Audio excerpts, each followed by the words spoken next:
Nah ini kenapa akhirnya setelah 8 tahun udah enak, udah nyaman, terus sekarang beralih membantu ODGJ? Awalnya kan aku mikir aku takut banget nih.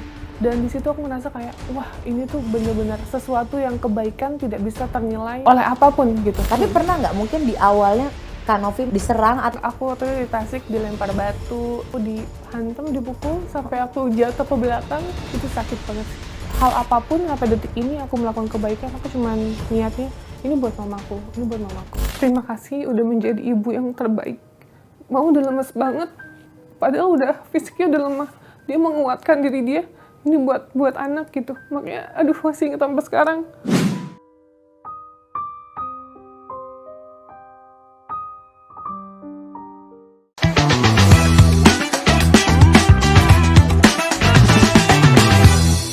Halo Sobat Kompas TV, ketemu lagi dengan saya Wulan Juliani. Nah hari ini tamu saya spesial, kenapa saya bilang spesial? Sebetulnya mungkin banyak cara kita untuk berbuat baik terhadap orang lain. Tapi wanita cantik yang satu ini ya, dia mau langsung terjun ke tengah lapangan. Bahkan saya kalau ngeliat YouTube-nya atau mungkin ada video-video potongannya di beberapa media sosial, saya mungkin suka berkata, apakah saya juga bisa ya kalau misalkan melakukan hal seperti itu? Kita sama-sama yuk sambut, ini ada Kak Pratiwi Novianti atau Kak Novi. Hai Kak. Halo. Nah jadi nih Kak Novi ini ternyata kalau boleh ditarik mundur. Tarik mundur, dulunya bahkan malah seorang pramugari ya Kak? Iya betul, 8 tahun ya Kak? 8 tahun kurang lebih. 8 tahun ya di salah satu maskapai lah ya? Iya betul. Itu awalnya memang kecilnya bercita-cita pengen jadi pramugari atau gimana Kak Novi?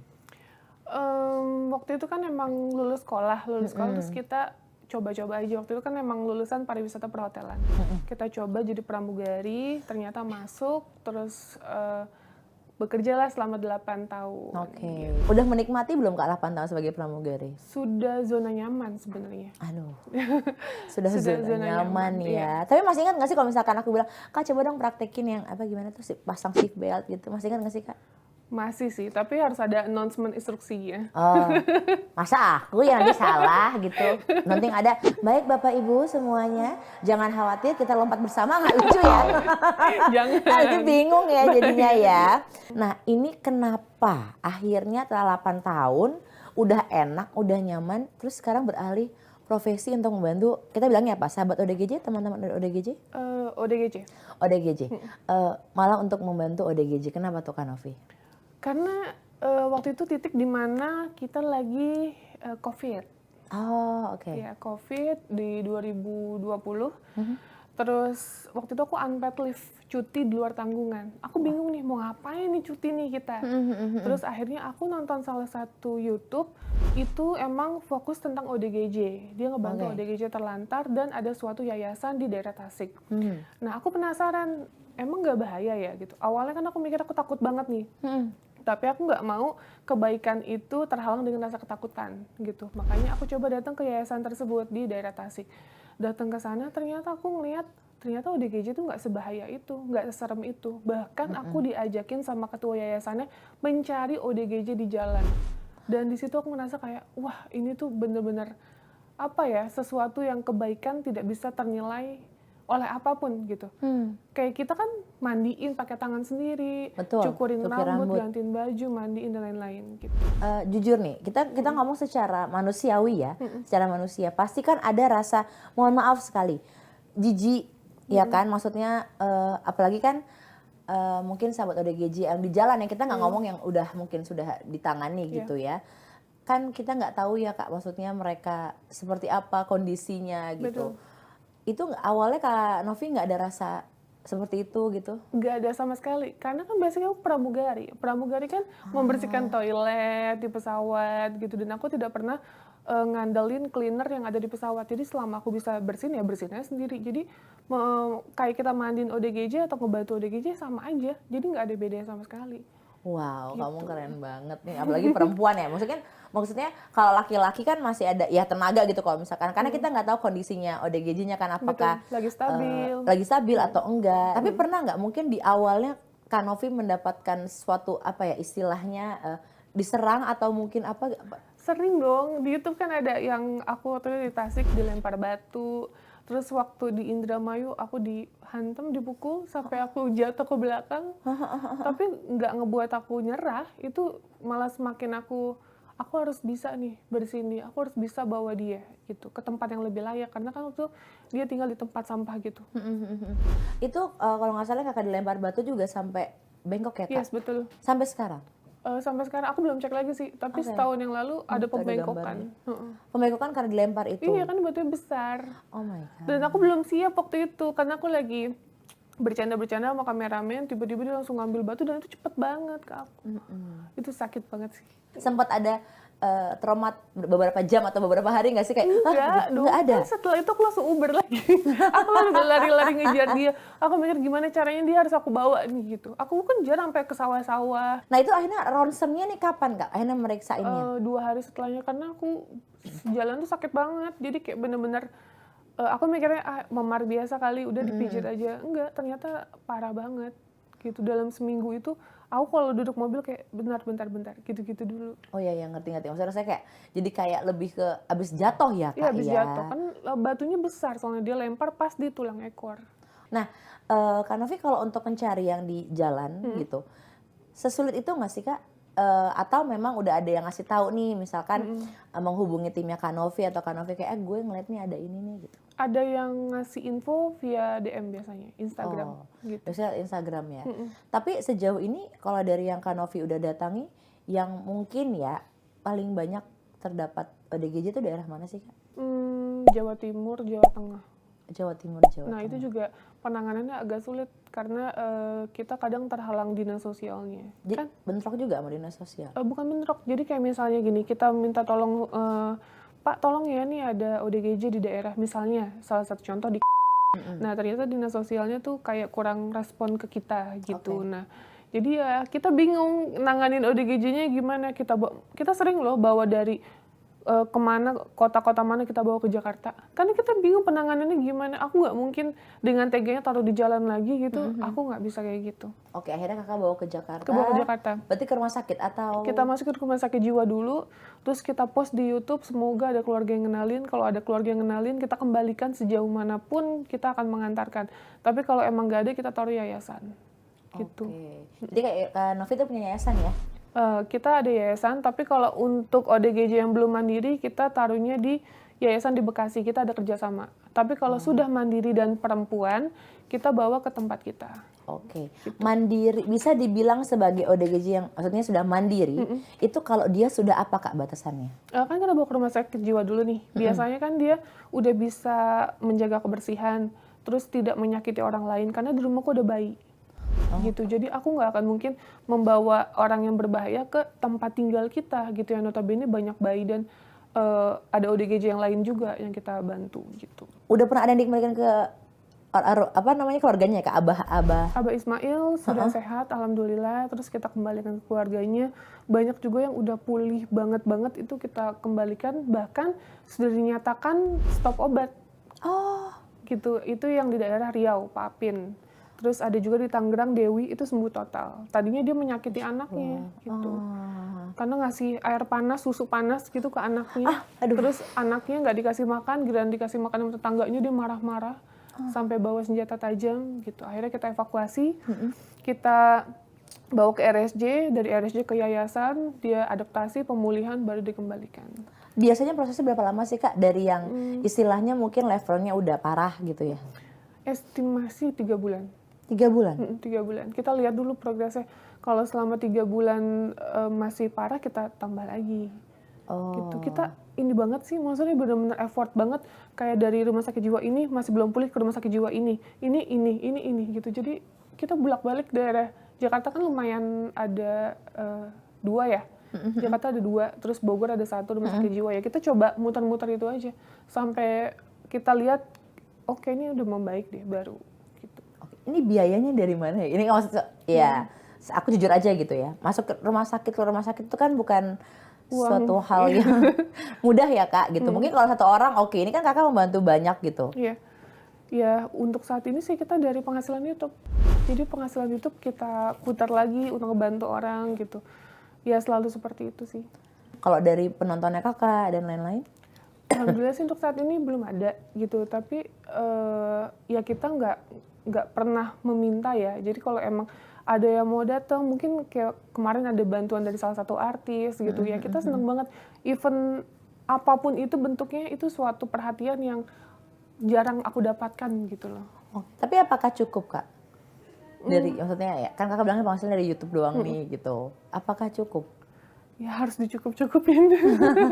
Karena sekarang total bayi ada 10 bayi dan anak itu ada 5, jadi total 15. Dan ODGJ yang kita rawat 6, jadi 21 orang. Itu yang belum tahu ya, belum dibalikin lah istilahnya Belum ya, Kak, dikembalikan ya. ya, betul. Belum lagi untuk sehari-hari ya Kak. Betul. Ya kan, kita kan tadi ngomongin soal ya udah kalau masuk rumah sakitnya dan lain-lain gitu kan. Iya, ini mah udah pribadi berarti ya Kak? Iya, betul. Duit pribadi yang keluar. Tapi pernah ada nggak sih Kak, ya ini namanya juga netizen gitu ya. Ada selentingan, kakak berbuat baik, tapi dimasukin ke YouTube ya kita aja. Misalkan nge-YouTube ada keluarga aja masih diomongin, ngapain sih dikasih lihat gitu. Nah, kakak berbuat kebaikan seperti itu terus di YouTube, pernah ada nggak sih komen-komen negatif Kak? Ada. Belum lama kayak kita bantu viral banget itu di TikTok. Ada ODGJ, bukan ODGJ ya, dia disabilitas mental fisik, namanya Pak Joko, terus dia dipaksa ngemis sama kakaknya atau adiknya, pokoknya saudara kandungnya, yang notabene ada gangguan juga. Jadi dari pagi jam 8 sampai jam 11-12 itu dia disuruh ngemis, sedangkan kondisi fisiknya jalannya sulit, sering pingsan gitu. Nah, Ya, kayaknya lewat deh di TikTok aku itu. iya, itu viral banget. Nah, terus kita bantu, ternyata respon dari aparat setempat malah disangka kita mikir hanya nyari cuan. Oh iya? Gitu, bukannya respon, alhamdulillah ini ada warganya sudah terbantu. Kita bantu evakuasi ke Kemensos, ke panti sosial gitu. Terus kita lagi mikir ini kakaknya yang ODGJ juga mendapatkan perawatan gitu kan. PR-nya 2. Setelah itu next plan-nya apa nih gitu, yang si adiknya ini udah kita masukin, ntar apa lagi nih gitu. Bantuan apa lagi yang perlu kita bantu. Nah, malah seperti itu, jadi kayak kadang tuh perasaan jadi kayak kok semua di intinya tuh kayak uang gitu, padahal yang kita dapatkan juga kita keluarkan gitu. Itu yang orang mungkin banyak yang nggak tahu, makanya dikasih tahu di sini ya. Jadi tolong ya dimengerti juga bahwa nggak semuanya itu untuk nyari cuannya tuh untuk diri sendiri lagi, karena kan biayanya juga butuh yang lain lagi ya Kak. Tadi kan bayangin aja, let's say total 21 orang ya Kak 21 ya, orang. 21 nyawa lah yang ada sama Kak Novi sekarang ya, memang membutuhkan uang gitu ya Kak ya, mau nggak mau kan. Kayak bayi itu kan fokusnya kan treatnya lebih banyak banget, susu, popok, vitamin, pengasuh dan lain-lain gitu. Jadi kadang suka kayak mikir ini kita masih berbuat baik tapi responnya nggak seperti yang kita harapkan gitu. Jadi ya harus menguatkan diri sendiri sih. Gitu, kalau nggak udah selesai. Ini kan kalau konten kakak aku lihat nggak di blur lah ya Kak ya. Itu aman ya Kak kalau konten? Kita harus ini dulu persetujuan dari orang tersebut. Kan kita setelah shoot itu kita selalu bikin perjanjian, ini surat izin tayang ya gitu. Terus di blur apa enggak itu persetujuan dari mereka. Kalau mereka bilang nggak di blur ya kita nggak blur. Kalau mereka bilang tolong di blur ya ini ya udah nggak apa-apa kita blur. Oh gitu, jadi tergantung merekanya gitu. Betul. Nah tapi kalau ODGJ yang terlantar nggak kita blur ya, karena kan kita mengekspos supaya dia ketemu sama keluarganya. Supaya kelihatan nih mukanya nih, siapa tahu ada. Tapi ada nggak sih Kak yang istilahnya tuh udah masa bodoh gitu, biarpun udah sembuh? Ada banyak. Nah itu mereka kemana tuh Kak? Ya alasannya katanya pernah membuat suatu kesalahan yang tidak bisa diterima lagi, atau mungkin faktor ekonomi gitu, atau mungkin mereka mikirnya ODGJ adalah aib gitu. Oke. Nah, yang sudah kakak selamatkan, sudah sembuh, terus nggak bisa balik ke keluarganya, biasanya kemana Kak? Iya kita tampung di rumah. Jadi aku nggak bisa kayak misalnya aku tadi cerita kalau udah sayang, apalagi kan kita rawat dari dia di jalan, proses penyembuhan kita makeover dia, mungkin dari dia nggak bisa makan pakai sendok, terus kita ajarin makan pakai sendok, ke kamar mandi kan mereka nggak biasa ke kamar mandi. Betul. Biasa di jalanan sembarangan. Nah ini kita ajarkan, ini loh kamar mandi gunanya untuk ini. Itu kan by proses. Jadi perjuangan kita banget. Berarti sebenarnya walaupun kita ingin berbuat baik ternyata masih sulit gitu ya Kak. Masih ada Sulit. kesulitannya di situ ya. Oh sulit banget, sulit banget. Ya karena kan kalau ngeliatnya kayak ya udah orang mungkin hanya ngeliatnya ya udah bantu ya udah gitu. Tapi aku penasaran Kak, di sekian banyak gitu ya. Maksudnya anak terlantar mungkin korban-korban lainnya gitu ya di luar sana yang bisa Kakak bantu. Kenapa harus ODGJ? Karena ODGJ yang sering diabaikan orang. Jadi mereka nganggap ODGJ itu berbahaya, musuh, terus yang paling maaf ya menjijikan gitu. Padahal ODGJ yang paling harus mendapatkan perhatian. Untuk makan aja mereka sulit mendapatkannya. Orang gimana mau ngasih makan kalau takut? Itu yang pertama. Terus kedua, mereka untuk mandi aja lupa, untuk dirinya aja lupa. Ya masa kita yang sehat kita mengabaikan dia. Harusnya kita yang sehat memberikan makanan, bantuan, seperti itu sih. Oke, betul. Jadi kenapa ODGJ?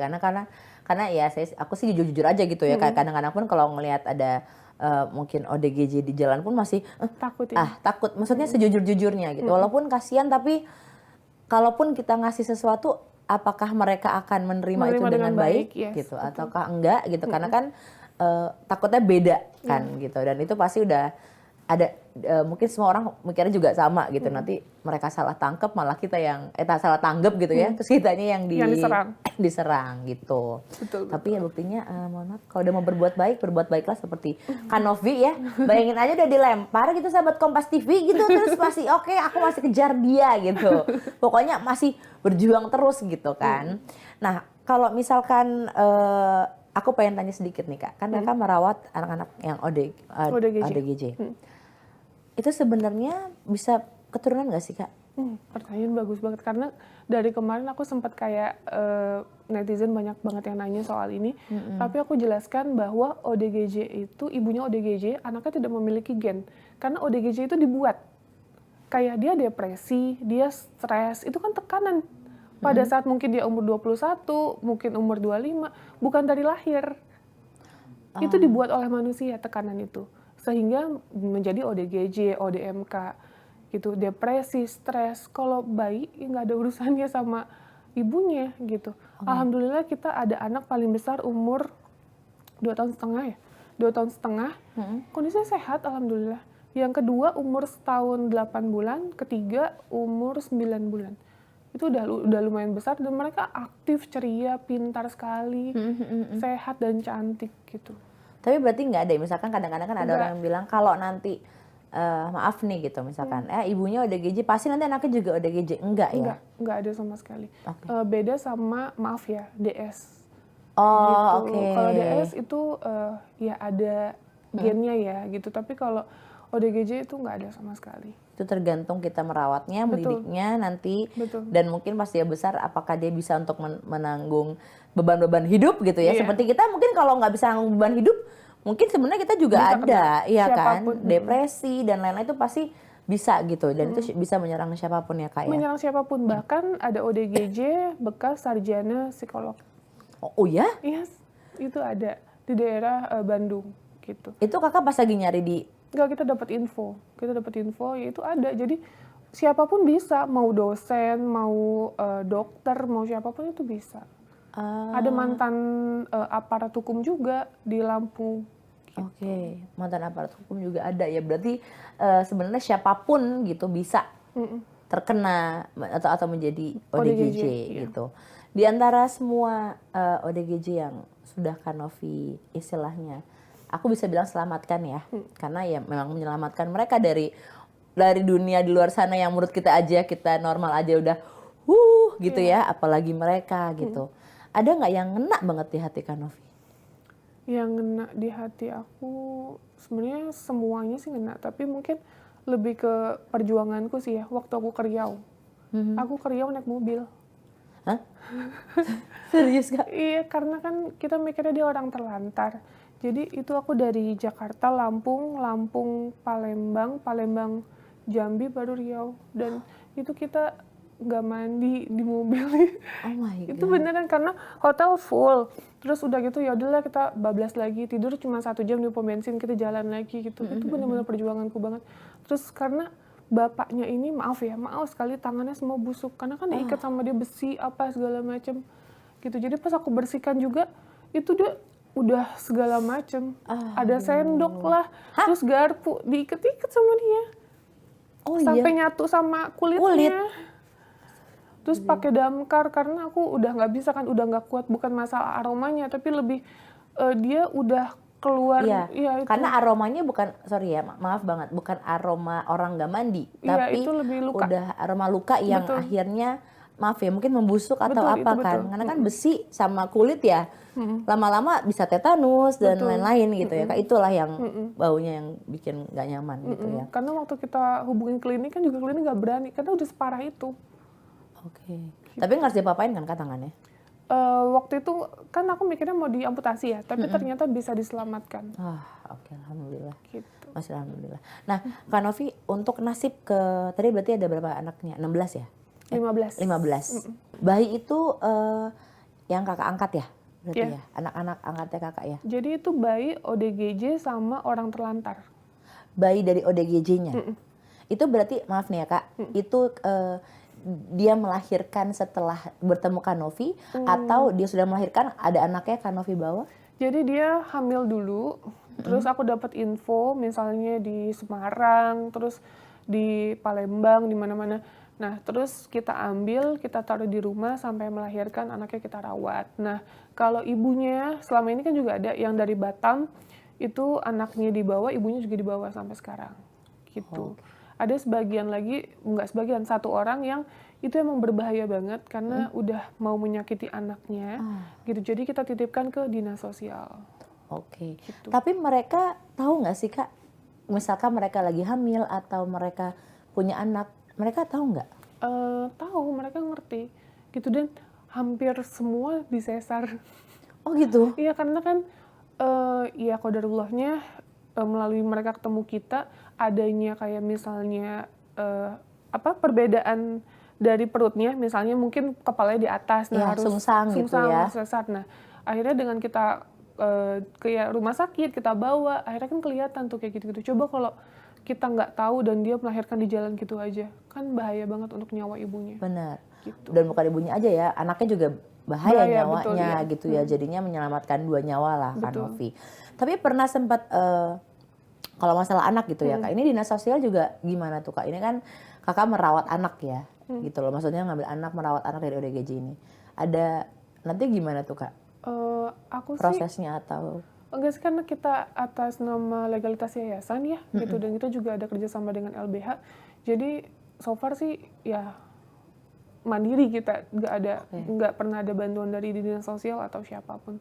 Jadi Nggak ada independen. ya? Independen ya?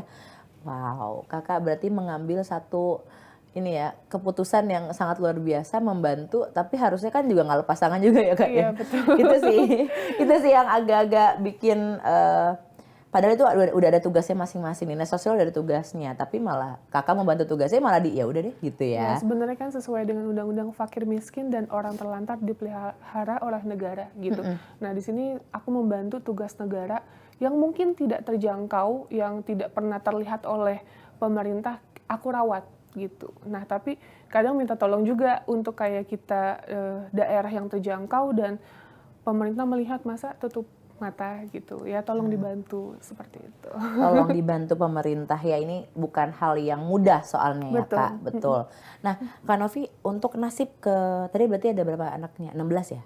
15. 15 anak yang ada sama Kak Novi, itu akan Kak Novi rawat seterusnya sampai mereka besar atau akan Kak Novi juga balikan ke keluarga dan? Nah, aku sih nggak terlalu menuntut dan keegoisan aku untuk merawat dia sampai besar. Kalau memang itu kan bukan hakku ya, karena dari mulai SKL, kartu keluarga, akte lahir itu tetap atas nama ibunya. Hanya ibunya ya berarti ya? Hanya ibunya, tunggal ya. Di sini aku cuma bantu untuk rawat lillahi ta'ala karena Allah. Jadi kalau suatu saat siapapun anak aku mau diambil sama orang tuanya atau sama keluarganya, silahkan monggo. Tapi satu yang aku minta, orang tuanya harus dapat surat dari rumah sakit atau dari dokter bahwa dia di ACC sembuh. Pulih 100% gitu. Cuman itu aja, karena aku nggak mau aku udah merawat dengan penuh cinta kasih, tiba-tiba dia dalam keadaan yang sangat berbahaya. Nah, aku nggak mau seperti itu. Iya sih. gitu. Ya maksudnya kita udah mencoba merawat, udah dibesarkan juga Iya. gitu, terus diambil hanya untuk istilahnya mohon maaf ditelantarkan lagi Iya. atau disakiti kembali oleh ibunya Iya, kan. betul, Kayak yang betul. tadi kan juga nggak mungkin gitu ya. Nah kita boleh masuk ke kehidupan pribadi sedikit. Boleh, boleh. Kalau misalkan mungkin netizen pada bilang, aduh si cantik ini udah mantan pramugari, hatinya baik gitu. Apakah sudah punya pujaan hati? Sudah. Pujaan hatinya juga ternyata masih nggak jauh-jauh ya. Iya, pilot ya. Iya, pilot. Mas siapa namanya? Iki. Mas Iki. Iya. Itu juga bantu Kak Novi? Iya, bantu. Dia udah mulai sosial juga sekarang.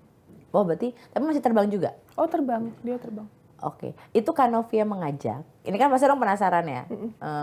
Kak Novi yang mengajak Mas Ikinya atau dia, aku mau ikut kamu dong gitu. Oke.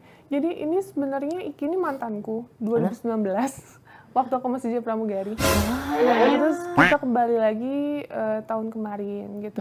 Terus dia juga tahu aku suka sosial dan dia pun sama suka sosial. Jadi dia yang kadang mau ikut aku ngebantu si ini gitu. Dia jadi sendiri yang mau. Dia sendiri yang volunteer ya. Aku mau bantu kamu lah gitu. Aku ikut dong gitu. Iya, Tapi kamu nggak keberatan ya Kak ya? Oh enggak keberatan, malah seneng. Tapi Mas Ikinya apa juga sama kayak Kak Novi dalam arti kata melakukan hal-halnya juga sama? Sama. Berarti maksudnya kayak mandiin juga dan lain-lain gitu? Iya sama. Dia pokoknya apapun yang aku lakuin dia mau ngelakuin juga. Oke. Ini ada bocoran mungkin kapan merit Kak? Iya segera lah. Segera ya mudah-mudahan. Kan udah klop nih gitu ya. Keluarga juga udah mendukung dong pasti. Iya udah. Iya mudah-mudahan ya Kak ya. Amin. Kadang orang pasti bilang, kok Kak Novi ngangkat anak. Pasti kan tadi kan di awal gitu kan. Tapi ternyata Kak Novi udah punya. Jadi ya kasihan deh.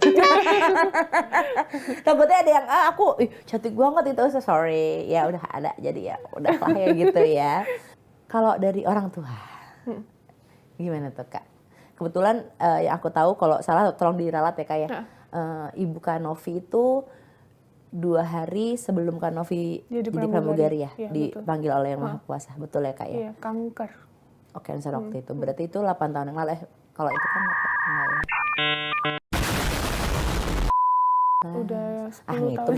Ngitung lagi gue, oh ya 10 tahun lalu ya. 10 tahun lebih ya. Udah 10 tahun lebih. Itu ada pesan-pesan mama nggak sih terhadap Kak Novi? Jadi mamaku ini waktu aku kecil itu sering banget ngajarin aku kebaikan, tapi lebih ke pedagang kecil sama yatim piatu di panti asuhan kayak gitu. Jadi emang waktu mamaku mau mau dipanggil gitu, mamaku cuma bilang ya jangan lupa berbuat baik gitu. Jadi pesannya kayak selalu ke distract gitu. Jadi kayak selalu ingat oh ya mama pernah pesan ini. Jadi setiap hal apapun sampai detik ini aku melakukan kebaikan, aku cuman niatnya ini buat mamaku gitu. Oke. Hal apa yang paling kakak ingat selain pesan mama itu? Kakak dekat nggak dengan mama? Deket banget. Dia terakhir itu yang aku menyesal sampai detik ini, mama tuh mengucapkan kata maaf waktu itu sama aku. Terus karena waktu itu momennya aku nggak mau bikin sedih gitu kan, ada papaku, ada tanteku, ada kakakku. Aku tidak mengucapkan kata maaf itu lagi gitu. Terus waktu itu mamaku sempat agak berat juga aku jadi pramugari, karena kan aku awalnya ya mau coba-coba gitu. Terus pas aku udah sekolah, waktu itu kan masuk asrama. Terus mamaku tiba-tiba mengizinkan, mama ikhlas kamu jadi pramugari gitu, tapi tolong selesaikan kuliah kamu. Kan aku sambil kuliah juga. Itu doang. Jadi penyesalan terakhirku tidak mengucapkan kata maaf sebagai anak yang mungkin belum memberikan yang terbaik untuk orang tuanya. Seandainya lewat doa kan bisa meminta maaf gitu ya Kak. Kakak pengen bilang apa ke sosok mama? Mau ngomong terima kasih udah menjadi ibu yang terbaik. Karena waktu mama sakit, aku kan mau training sekolah. Itu mama udah sakit, tapi mama udah lemes banget. Dia masih nemenin aku beli baju, beli seragam. Padahal udah fisiknya udah lemah. Dia menguatkan diri dia. Ini buat anak gitu. Makanya aduh masih ingat sampai sekarang pengorbanan dia untuk aku. Seperti itu sih. Jadi luar biasa ya. Pastinya pengorbanan ibu. Tapi mudah-mudahan jangan disesali ya Kak. Aku yakin banget pasti mamanya kan, jangan nangis Kak, saya juga jadi pengen nangis. Nanti nangis berjamaah jadi. Aku yakin sekali yang namanya orang tua, walaupun mungkin sudah di sana, tapi melihat kebaikan-kebaikan yang Kak Novi lakukan, yang Kak Novi perjuangkan, pasti aku yakin banget mama tetap lihat di sana. Amin. Tapi kalau papa dekat dengan papa? Bapak deket banget. Aku dari kecil karena anaknya dua-duanya perempuan, aku agak tomboy. Jadi aku deket banget sama papaku. Oke. Gitu. Kalau papa melihat anaknya, kadang-kadang kan justru yang lebih posesif malah papa gitu kan. Melihat Kak Novi di dunia ODGJ gitu, anaknya sempat dipukul apa papa pernah kayak Nov udah dulu Nov gitu. Enggak sih, dia support banget malah. Dia support banget karena dia selalu bilang kayak aku tuh mirip banget sama mamaku. Jadi kayak ya udah apapun yang aku lakuin udah plek mamaku banget. Gitu. Oke. Peduli sama orang, lebih mempedulikan orang lain ketimbang dirinya kayak gitu-gitu. Keren banget hatinya Kak Novi ini, mudah-mudahan pokoknya pahalanya berlipat lah buat Kak Novi ya. Kadang-kadang kita tuh nggak bisa bilang juga lewat materi mungkin ya kan, tapi kadang-kadang kepuasan hati apa yang telah kita lakukan itu juga penting gitu. Kak Novi, kalau boleh Kak Novi menyampaikan kepada masyarakat gitu ya, atau yang lagi nonton nih sahabat Kompas TV mengenai ODGJ, Kak Novi mau menyampaikan apa? Aku cuma mau menyampaikan untuk kalian di luar sana, ODGJ itu banyak banget ya di Indonesia. Dimanapun itu, kalian jangan pernah menyakiti ODGJ, jangan pernah mengabaikan, setidaknya berikan bantuan. Apa sih yang bisa kalian bantu? Lapor ke dinas sosial, berikan makanan, setidaknya lakukan sesuatu kebaikan untuk orang-orang yang membutuhkan. Seperti itu sih. Oke. Gitu. Dan kalau ada mungkin sahabat Kompas TV atau penonton yang ingin membantu lewat Kak Novi, bisa menghubungi Kak Novi kemana yang lebih mudah mungkin? Oke, ada Instagramnya di Yayasan Rumah Peduli Kemanusiaan. Di situ ada nomor teleponnya juga. Terus kalau mau datang ke tempat kita juga bisa. Bisa ya, jadi tinggal ada nomor teleponnya atau DM gitu ya? Ada, Kak? iya. Bisa langsung ke sana ya. Betul. Jadi menebar kebaikan juga bisa lewat apa saja ya kan, sahabat Kompas TV. Dan mudah-mudahan pokoknya apa yang dilakukan oleh Kak Novi ini juga bisa menjadi pelajaran untuk kita semua, bahwa berbuat baik itu harus ke siapa saja dan jangan pernah takut untuk berbuat baik. Betul. Oke. Kak Novi, terima kasih loh. Terima kasih Pak, banyak. senang sekali udah mau datang ke Kode. Aduh, di terharu biru gitu. Kadang-kadang harus ada pelajaran yang memang dipetik ya Kak ya di setiap harinya, dan mungkin nonton deh pokoknya YouTube-nya Kak Novi ya. Apa Kak boleh kasih tahu? Pratiwi Novianti. Pratiwi Novianti. Oke, sahabat Kompas TV juga terima kasih sekali ya sudah menyaksikan Kode hari ini. Jangan lupa di tombol-tombol di bawah boleh tuh di pencet-pencet ya. Di like, comment, subscribe semuanya ya. Nanti saya akan kembali lagi pastinya dengan bintang tamu saya yang luar biasa. Kalau gitu saya lanjutin pamit. Dadah.